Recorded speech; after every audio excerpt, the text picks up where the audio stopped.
এই দেখো টাটকা থেকে চিকেন নিয়েছি, কি বাহ। খাবে? তবে এই ধনে পাতা দিয়ে তো অনেকদিন করনি, ধনিয়া চিকেন করো, আচ্ছা তাই হবে, ভালো। ভালোই জমবে। হ্যাঁ, চিকেন দেওয়া। ডিনারে রুটি দিয়ে খেতে পারবে হ্যাঁ, নাকি? রুটি দিয়েই তো খাবো। দেখুন, একদম টাটকা মাংস, আমি ওই জন্যই টাটকা থেকে আনি, বেশি ধোয়া বাছা করতে হবে না, খানিকটা ধুয়ে নিলেই হয়ে যাবে। এখানে মোটামুটি 1 কেজি 250 মতো মাংস হবে। এখানে নিয়ে নিয়েছি 2.5খানা রসুন, আর এই যে কয়েকটা কাঁচা লঙ্কা। এই রান্নাতে রসুন কাঁচা লঙ্কাটা একটু বেশি দিতে হবে। আর এটা আমি এখন পিষে নেব। কাঁচা লঙ্কাগুলোকে একটু ভেঙে ভেঙে দেব, অল্প 1 ফোঁটা জল দিয়ে পিষে নেব।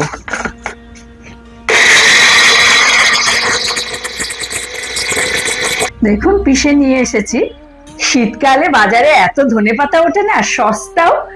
আর যা কিছু বাজার করি একাটি ধনে পাতা সঙ্গে আনি, এগুলো দিয়ে সব রান্না করতেই দারুণ লাগে। আর আজকে তাই চিকেন করব ধনে পাতা দিয়ে। ভালো করে বেছে ধুয়ে নিয়েছি।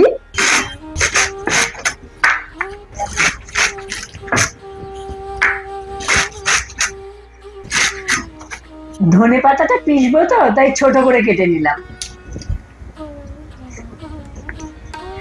অর্ধেকটা ধনে পাতা নিলাম, আর অল্প একটু জল দিলাম, জাস্ট অল্প একটু। এবার এটাকে পিষে নেব, পরে অর্ধেকটা পিষবো।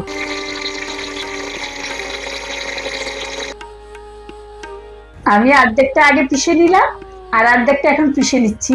যে জলটা ব্যবহার করছি সেটা কিন্তু ফ্রিজের ঠান্ডা জল।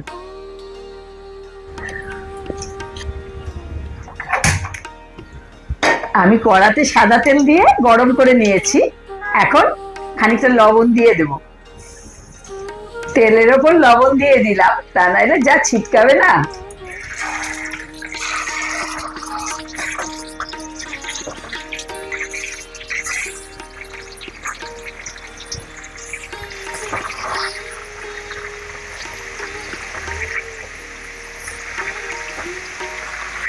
প্রথমে মাংসটাকে তেলের ওপরে ভালো করে নেড়ে চেড়ে নেব।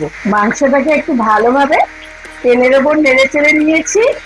এবারে আমি এই যে রসুন আর কাঁচা লঙ্কা বাটা, এই রসুন কাঁচা লঙ্কা বাটাটা দিয়ে দেবো।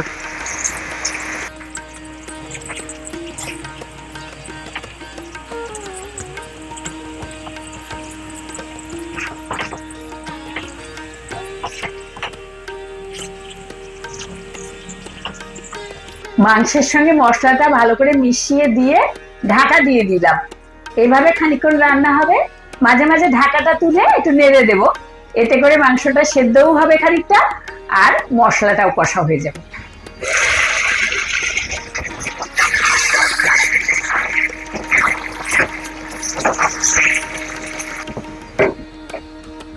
এবার খানিকটা টক দই ফেটিয়ে নেব।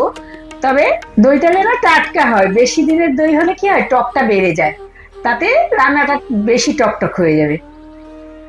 আমি ঘরে পাতা টক দই নিয়ে নিচ্ছি।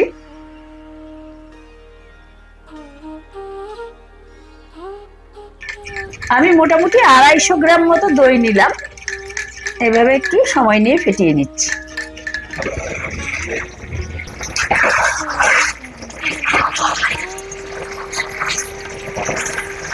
রসুন কাঁচা লঙ্কাটা খানিকটা কষানো হয়ে গেছে, আর সঙ্গে মাংসটাও নরম হচ্ছে, মাংসের মধ্যে রসুন কাঁচা লঙ্কার ফ্লেভারটা ঢুকছে।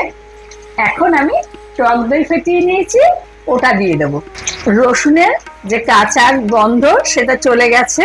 গ্যাসটাকে কমিয়ে দিলাম, অথবা একদম নিভিয়ে দিলেও ভালো, আমি নিভিয়েই দিই। দিয়ে এবার দইটা দিয়ে দেবো।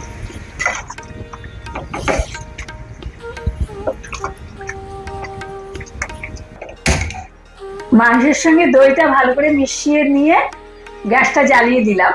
এবার আবার ঢাকা দিয়ে দিচ্ছি, আর গ্যাসের আঁচটাও কিন্তু একটু কমিয়ে দিয়ে এটা মাংসটা সেদ্ধ হওয়া পর্যন্ত আমি রান্না করবো এভাবে। এই যে দেখুন, মাংসগুলো বেশ ভালো সেদ্ধও হয়ে গেছে। এই যে সেদ্ধ হয়ে গেছে পুরো, দই মশলা সব কষানো হয়ে গেছে, মাংস সেদ্ধ হয়ে গেছে, একদম পারফেক্ট। এবার আমি যে ধনেপাতা বেটে রেখেছি সেটা দেবো। তার আগে আমি দিয়ে দেবো একটু চিনি, আর একটু লবণ, আমি তো লবণ যা দিয়েছিলাম আমার আন্দাজ করে আর একটু লাগবে সেভাবেই দিয়েছিলাম। তো সেটা আপনারা যদি একেবারে প্রথমেই দিয়ে দেন দিয়ে দেবেন, তা নয় এখন একটু দিতে পারেন। দিয়ে দিচ্ছি 1 চামচ চিনি, আর দিয়ে দেবো ধনেপাতা বাটা।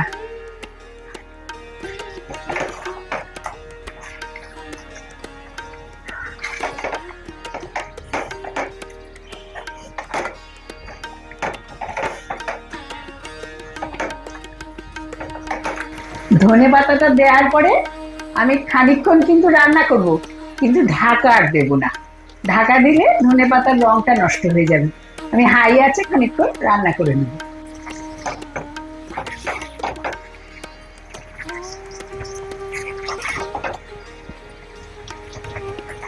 দেখুন তেল ছেড়ে ছেড়ে বেরিয়ে আসছে। আপনারা যদি আরেকটু বেশি তেল দেন তাহলে জিনিসটা আরো সুন্দর হবে, তেলের মধ্যে ভাসে এই রান্নাটা, আর তাহলে খেতেও কিন্তু দারুণ লাগে। গ্যাসটা অফ করে দিয়েছি, এরপর আমি ওপর থেকে একটু লেবুর রস দিয়ে দেবো। আমি একটা লেবুর দুপাশের এই অংশ দুটো দিয়ে দিলাম। ব্যাস, এইবার আমি সার্ভ করে দেব।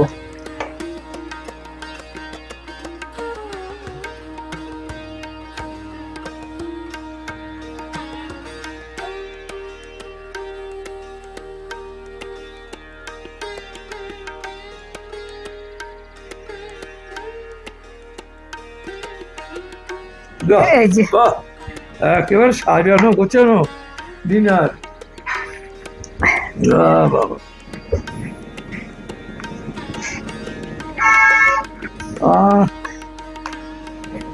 দারুণ। বুঝলে, এরকম করে দেখা না,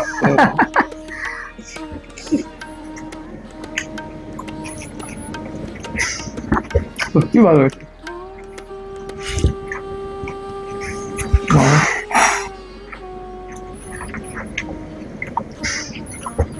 মাংস নরম হয়েছে। হ্যাঁ,